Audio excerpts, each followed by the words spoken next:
નાનપુરાના મકાઈપુલ નજીક નાટ્યગૃહ પાસેથી પખવાડિયા અગાઉ અજાણ્યાનો મૃતદેહ મળી આવવાની ઘટનામાં પોસ્ટમોર્ટમ રિપોર્ટના આધારે અઠવાલાઇન્સ પોલીસે હત્યાનો ગુનો નોંધી 400ની લેતી દેતીમાં મારમારના મૃતકના હમવતની ઉડિયા યુવાનની અટકાયત કરી છે। અઠવાલાઇન્સ પોલીસ પાસેથી મળતી માહિતી મુજબ ગત તારીખ 12મી માર્ચના રોજ નાનપુરાના મકાઈપુલ સર્કલ નજીક ચંચી મહેતા નાટ્યગૃહના ફૂટપાથ ઉપરથી નાકના ભાગે લોહી લુહાણ હાલતમાં અજાણ્યા યુવાન મૃત હાલતમાં મળી આવ્યો હતો, જે અંદાજે 40 વર્ષીય અજાણી યુવાનનું મૃતદેહને પોલીસે કબજો લઈ નવી સિવિલ હોસ્પિટલ ખાતે પોસ્ટમોર્ટમ કરાવ્યું હતું। પોસ્ટમોર્ટમ કરનાર ડોક્ટર દ્વારા માથામાં ઈજા થવાથી મોત થયું હોવાનો રિપોર્ટ આવ્યો હતો, તેથી પોલીસે ચંચી મહેતા નાટ્યગૃહની આજુબાજુના સીસીટીવી ફૂટેજ ચેક કર્યા હતા। સીસીટીવીમાં ગત તારીખ 11મી માર્ચના રોજ સાંજે 6:36 કલાકે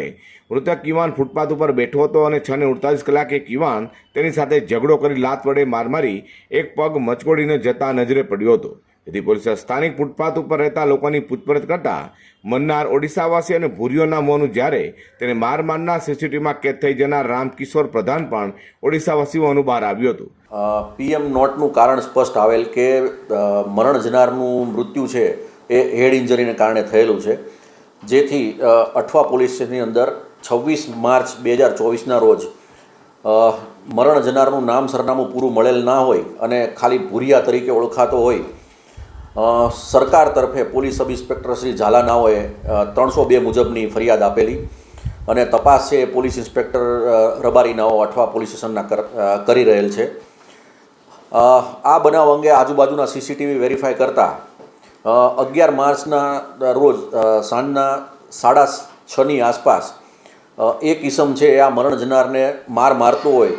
એવું જણાય, જેથી સીસીટીવી ફૂટેજના આધારે એક ઈસમની અટકાયત કરવામાં આવેલ, જેનું નામઠામ પૂછતા એનું નામ રામકિશોર પ્રધાન રહે મૂળ ઓરિસ્સાવાળો હોવાનું જણાવેલ અને આ મરણ જનાર છે પણ એ પણ ઓરિસ્સાનો જ વતની હતો એવું આ રામ પ્રધાન જણાવે છે। સીસીટીવી ફૂટેજના આધારે આરોપીને અટક કરવામાં આવેલ છે। આરોપીએ પોતાનો ગુનો કબૂલ કરેલ છે અને ફક્ત 400 રૂપિયાની લેતી દેતીમાં બંને વચ્ચે ઝઘડો થતાં મારામારી સુધી વાત ગયેલી અને જેના કારણે આ ભૂરિયાનું મૃત્યુ થયેલ છે। આ બાબતે આરોપીને અટક કરવામાં આવેલ છે અને તેના રિમાન્ડ મેળવવામાં આવેલ છે અને આરોપી સીસીટીવી ફૂટેજમાં આવેલ હોય FSL દ્વારા ગેટ એનાલિસિસ ટેસ્ટ કરાવવામાં આવશે અને આગળની કાર્યવાહી કરવામાં આવશે।